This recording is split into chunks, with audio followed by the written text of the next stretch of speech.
Assalamualaikum nunggu abang. Ne sampokan saat seluruh Aceh. Seluruh Aceh ni BTN ni imbaukan je seluruh Aceh yang dipegat surat kabarnya dipegah akan dicek COVID-19 di Aceh gratis secara gratis. Baik Nabi ne pegah saat seluruh Aceh Nabi impu ne peik je masa bohnya ne viralkan.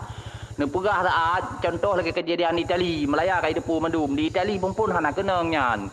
Iba botolnya dua boh ke Itali dipok ide botol bak pintu lip.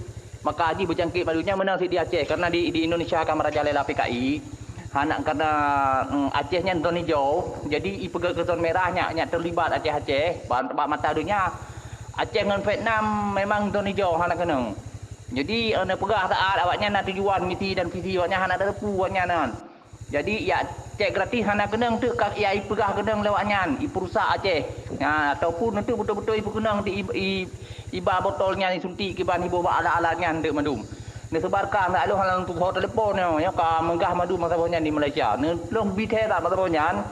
So yang na urung Aceh ti bukanya ni YouTube kem-kem ya test COVID-19 nya ni YouTube ju. Doktor Palih hari 16 Jokowi.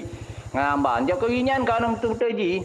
PKI PKI yang betul yang ka betul ibuna tentera mujahidin awak ngan senipu bak ulai gede itu hai tem tren le ji. Ngamban cara ji kan.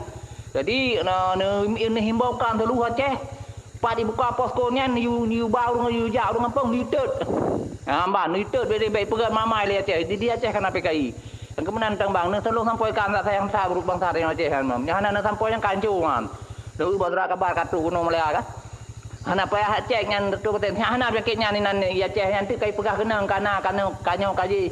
Pale tak wayan misi dan visi wayan terjual ni mau terjual ni nya. Nya PKI wanyan. Kalau lu pegah je.